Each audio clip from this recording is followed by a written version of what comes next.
Thank you so much, Allison. I've been coming here for a long time to Vision Weekend, and it only gets better and better. So, look, here's what I want to talk about today is, some of us here are old enough that we saw the personal computer revolution and then the internet revolution, but now the situation we're in is that we're sharing the planet with a new cognitive species.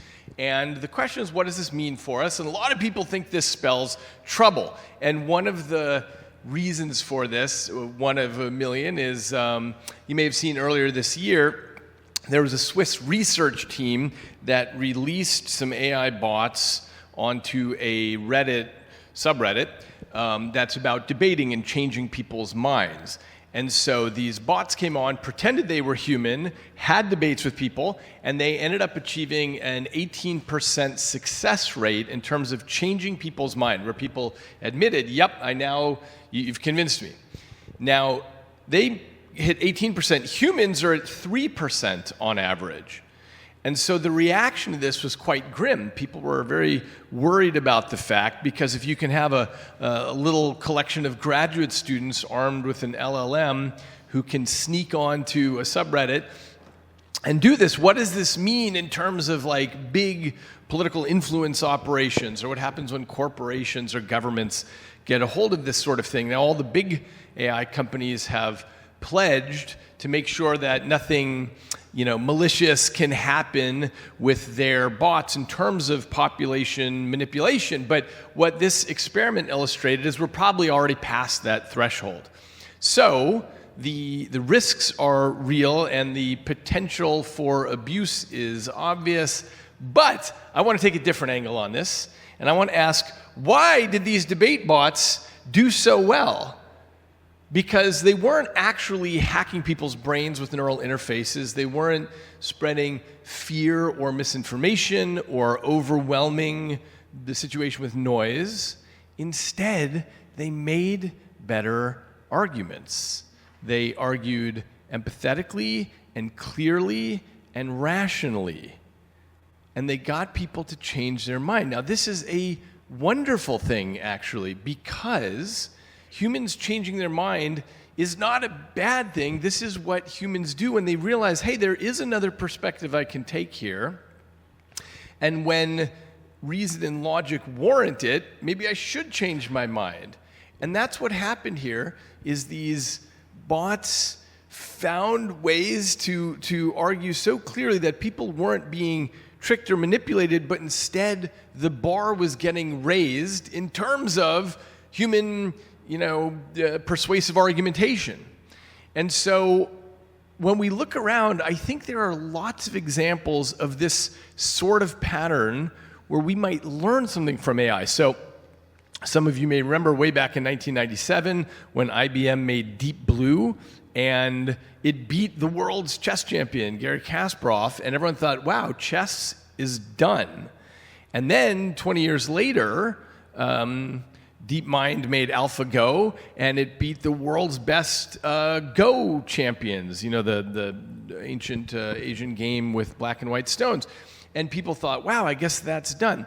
But here's where the story gets interesting. So I was watching in May of 2017 when the world Go champion at that time, a guy named Ke, was playing against AlphaGo, and he lost the first game, and then he lost the next game, and he lost the next game, and it was totally clear that forevermore, this was 8 years ago, it was clear that AI has mastered Go, and humans will never beat AI again. And Ke was very depressed by this. But that's not the interesting part of the story. The interesting part is what happened next. What happened next is he got over his species-shaming embarrassment, and he started playing against other humans again, and he ended up beating all of them over and over again. Why? It's because the AI had pulled moves that were totally legal and allowable, but no one had ever thought of them before. In 2,500 years, no one had thought of doing these moves before. And so Ke described that playing against the AI was like opening a door to another world. And so, obviously the critics were concerned that maybe AI is going to make Go and chess irrelevant, but but just the opposite happened, which is that it became a tool for steep learning, and every serious chess and Go player now plays with AI, plays against AI, learns all kinds of new moves, and they're better as a result. And the extraordinary thing is all these moves, as I said, are totally legal. It's just that we had never seen those before. And when AI gets into the game, it shines the flashlight on parts of the map that we had just never seen before. And so that makes it better, a better game all around. Now, if this were just chess and Go, maybe we'd say, all right, maybe there's not a pattern here, but there is a pattern all over the place. So take something like poker. So, poker is a very human game where you're watching the other person and trying to bluff and trying to figure out what's going on. Carnegie Mellon introduced an AI program called Libratus, which plays poker against people. And what happened is it started playing against these professional poker players and doing moves which seemed reckless and strange, like betting too much in some places and betting too little where a human wouldn't bother doing it and so on. But the humans started to notice that the AI was winning. And so now poker players are better for the same reason as with chess and Go. They started picking up these new kinds of strategies that are perfectly legal, but no one had ever thought of it. And this pattern extends lots of places. There's a video game called StarCraft 2, and some years ago, DeepMind set AI bots on this game, and this is a game where you're building armies and managing resources, and the AI did things that people thought was really strange sorts of moves, but then they realized again that the AI was winning here. And so that now, these moves that no one had ever seen become part of the human playbook. And there are other games too. There's a game called Dota 2, which OpenAI set AI bots on. And it's exactly the same story here, where the humans are learning new things from it. And what all these things make us think about, the video games, the poker, the chess, the Go, it makes us think, my God, have we been wearing blinkers the whole time? Because what AI is doing is discovering new parts of the landscape in ways that we didn't see coming.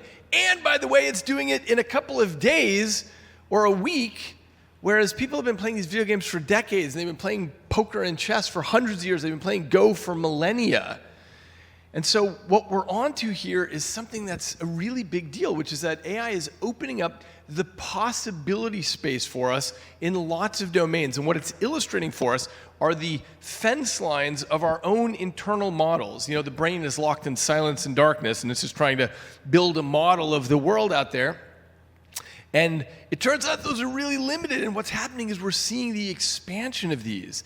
And it's not just happening in these different sorts of games, but this is happening in all, in everything. For example, in the arts, in the creative arts, AI is pulling artists out of these grooves that they didn't even know they were in. It's like, if you're playing jazz with somebody and they play a riff you weren't expecting, or if you have a painting teacher who introduces to you a color that you hadn't thought of using at all.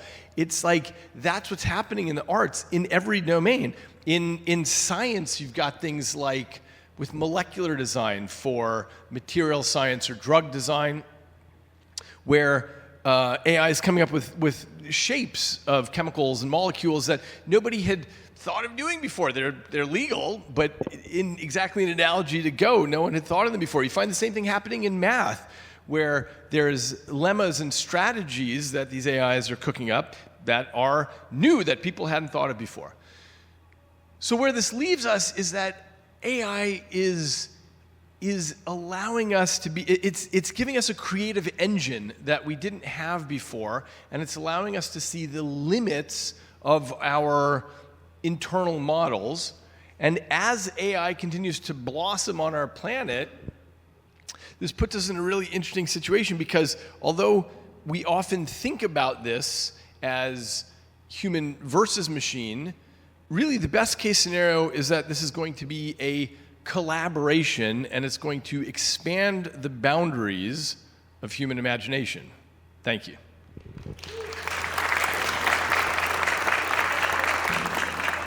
Oh, okay. Questions? Questions, comments?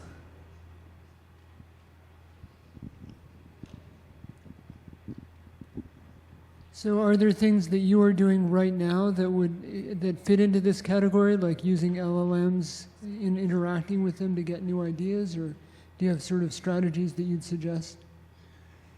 Yes, I think I heard 80% of your question. Yeah, and I think everyone in this room, we're all doing this all the time now. Every time you type anything into an LLM and you try things, I mean, look, I was just fixing my track lighting at home the other day, so I was taking pictures of it and asking, and geez, like things I hadn't thought about. Like I'd never even thought about doing this thing, or I didn't even know this particular piece of vocabulary. So yes, all the time. I think that's what all of us are doing. I happen to be a scientist. I'm also a fiction writer, and in both domains, constantly things are opening up. Thanks.